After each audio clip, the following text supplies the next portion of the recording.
তোমার মানে নিজের শরীরের যেটা একটা চাহিদা, এটার একটা ওষুধ ঠিক যদি না খাও তাহলে কিন্তু এটা পুরোটা ঠিক হবে না। আর এটার জন্য আগে ওষুধ খাইতে হবে।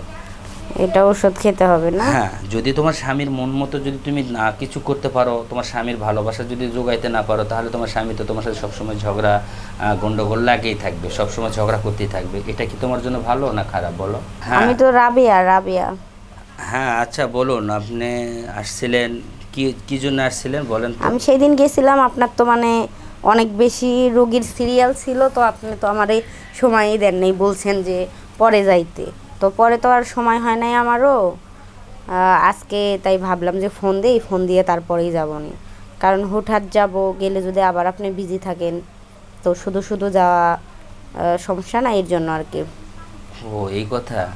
আচ্ছা, ওরা টেনশন করার কোনো কিছুই নাই। তবে একটা জিনিস হলো কি, আসতে হলে একটু সকাল সকাল আসতে হবে, কারণ আমি কালকে থেকে ধরে হয়তো 15 দিন আমি নাও থাকতে পারি। তো এই জন্য যদি একটু আগে আসো তাহলে আমি কেন, সব, কোথায় যাবেন আপনি? আমার অনেক দূরে যাইতে হবে, কারণ অনেক রুগী আছে, তো রুগী দেখতে যাইতে হয়। ও তো এখন মানে কি সমস্যা এগুলো আগেই বলি, হ্যাঁ, কালকে যা ওটাই। তাহলে মানে আপনার ঔষধ দিতে আর কি সুবিধা হবে, এখন থেকে যদি বলে রাখি। হ্যাঁ হ্যাঁ হ্যাঁ, আমি ওটা সব তৈরি করে রাখবো। কি সমস্যা সেটা বলো তো? তো এই আচ্ছা। জিনিসগুলো আসলে আমি সহ্য করতে পারতেছি না, আমার অনেক কষ্ট হয়। হ্যাঁ, তো এটা এটা থেকে আমার একটু মুক্তি করেন এই স্বামী যখন সমস্যা থেকে।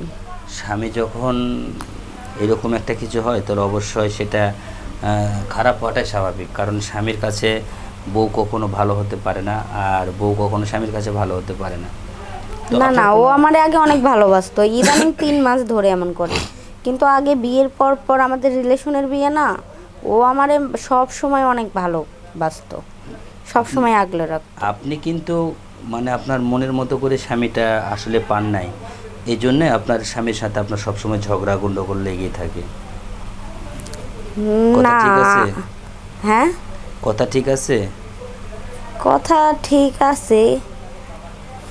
তাহলে কেন তোমাদের সম্পর্ক, আমি মানে যেটা বলতে চাচ্ছিলাম যে তুমি তোমার স্বামীকে যে ভালোবাসো, তোমার স্বামী যে ভালোবাসাটা দিতে চায়, এটা তুমি ঠিক নিতে পারো না। এর জন্য আমার সাথে এমন করে? হ্যাঁ, তোমার সাথে ভালোবাসার একটা ফাঁদ তৈরি করে, আর সেটা তুমি সেটা অ্যাকসেপ্ট করো না। ও, আমি তো আসলে এটা বুঝতে পারি নাই। তো এখন কি করা যায়? যে কোনো একটা তো সমাধান বের করা দরকার না? সমাধান বের করার দরকার একটা আছে, সেটা হলো যে, হ্যাঁ, তা ঠিক আছে। হ্যাঁ, তাহলে এখন সেই ঔষধ মানে বানাইতে কত টাকা লাগবে বা কি কি লাগবে? ওষুধ বানাইতে লাগতে পারে 1000-2000 টাকা। আর সমস্যা নাই, টাকা পয়সার সমস্যা নেই। হ্যাঁ, সেটা জানি, কারণ আর সে যখন কথা হয়েছিল ওষুধ না নিয়ে চলে গেছেন, জানি টাকা পয়সা কোনো সমস্যা নাই। তবে আপনি কিন্তু কাউকে নিয়ে আসতে পারবেন না, আপনি একা আসতে পারবেন। আচ্ছা আচ্ছা, একা সমস্যা নেই। এসে আপনার আপনার আপনার যে চিকিৎসা, আপনার যেটা প্রয়োজন সেটা আপনাকে নিয়ে যেতে হবে। আর আপনাকে কিছু মানে পরীক্ষা দেব, এই পরীক্ষাটা আপনি যদি ঠিকভাবে করতে পারেন তাহলে আপনাকে মানে সাকসেসফুল হবেন। আর সেই পরীক্ষাটা আমার সাথে আপনাকে করতে হবে। ওই পরীক্ষাটা আপনি যদি আমার সাথে করতে চান। হুম, আচ্ছা। আমি কি বলছি, আমার কথা মনে আছে আপনার? হ্যাঁ, কথা মনে আছে। আর বুঝতে পারছি, আমি আমার সংসার ঠিক করার জন্য সব কিছুই করতে পারি। আসলে এটা কিন্তু সম্পূর্ণ একটা মানে নিজের মধ্যে দিয়ে থাকতে হবে।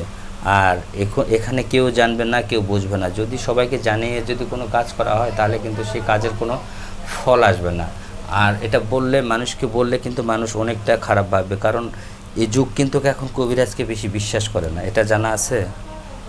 হ্যাঁ, তা তো জানি। আমি কিন্তু অনেক কবিরাজের কাছে গেছি, টাকা পয়সা দিছি অনেক, কিন্তু কেউ কোনো কাজই করতে পারে নাই।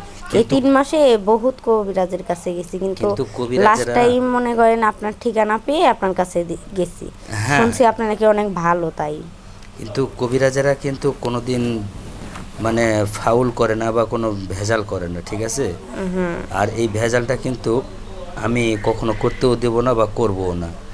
আর এই জন্যে বলছিলাম যে আপনি একদিন সময় করে আমাদের এখানে আসেন, আসলে আপনি দেখতে পাবেন। আর আপনাকে নিয়ে আমি যে কাজটা করতে যাচ্ছি বা করব, সেটা কিন্তু আসলে আপনার জন্য অনেক ভালো হবে। আপনি যদি সেটা চান।